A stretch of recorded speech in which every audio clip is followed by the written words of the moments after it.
Hello and hey, to mess around with Path of Exile, this time discussing my favorite skill, Summon Reaper, and how it fares in 3.26. I have mocked up some builds for this, and you'll see them in the background, but this is definitely not a build guide, just a heads up. Adored thematically, yet scorned mechanically, many of us have hoped for a rework to its unique characteristics for years. Each new league reveal bringing about optimism and hope that it will get the love it deserves, finally living up to the uber minion it was initially pitched as.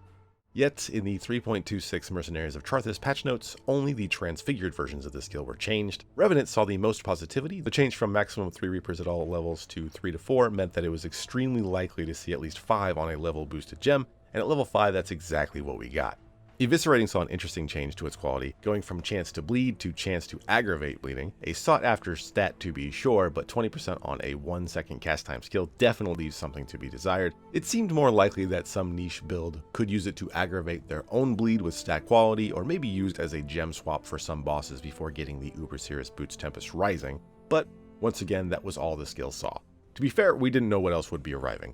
The Dark Monarch helm allows for double the amount of maximum Reapers or any other minion that the helmet can roll, with the trade-off of not being able to have any other minions than the one that was rolled. This both suits Summon Reaper perfectly and horribly. Perfectly because Reaper cannot easily run typical support minions such as Spectres and Animite Guardian. Changes have been made to make both more possible if you were feeling squirrely, but man, it's so tedious. And let's not forget the line that reduces life and damage of other minion types on the gem itself. Getting double Reapers sounds like a no-brainer. However, this means they will have nothing to consume, which is an often overrated part in theory crafting, thinking it's something that must absolutely be solved. And while the buffs are pretty big on paper, 40% attack and move speed, 30% AoE, the duration is abysmal. It lasts a base 6 seconds with a 25-second cooldown. Yikes.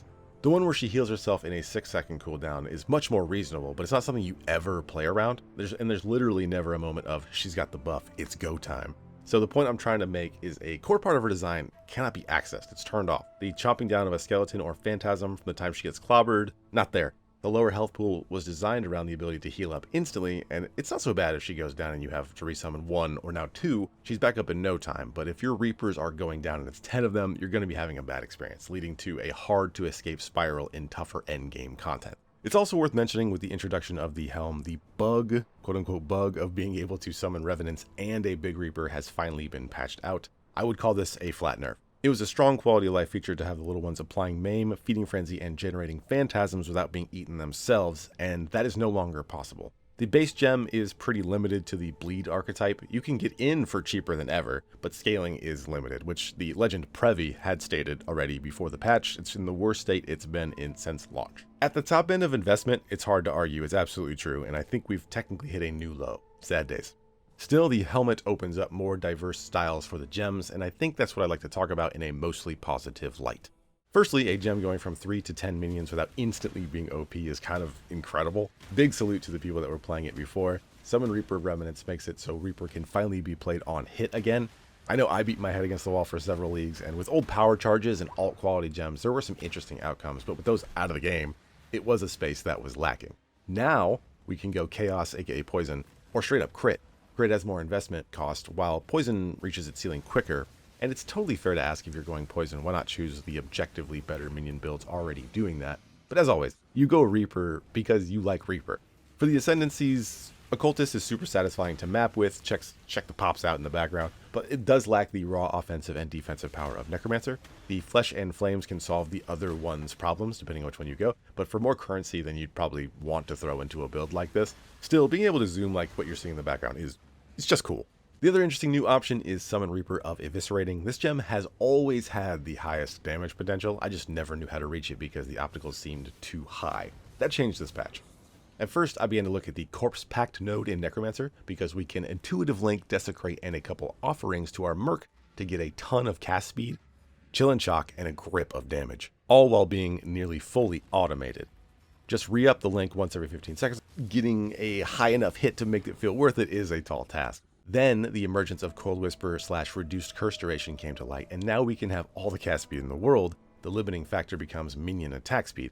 They will cancel attacks without swinging, so it's an even bigger bear than I thought, and I already thought it would be huge. Minion attack speed is a rare stat, with some of the biggest sources blocked out by the helmet we wear or the rings we need for the cast speed, so while you're seeing a mere fractional attempt at this, I do believe this is finally the highest DPS version of Reaper. We might even end up as champion and take advantage of Warbanner's immense melee buffs. It would require some specific gear, but Reaper doing 50 to 70 million bursts is crazy for me to think about. And it's not even that awkward on clear anymore thanks to having a whole ass mercenary for that.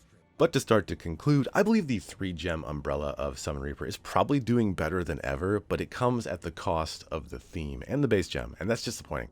It was always kind of silly for the Uber Minion skill to have a 3-minion variant, and now it's 10.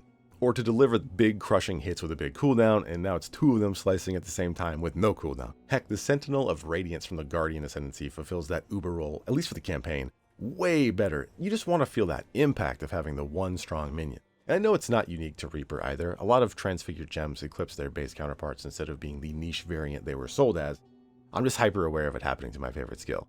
Because it's so cool, but it still never hit its mark. It's too clunky to be popular enough to justify working on, or get an MTX if you want to measure it that way.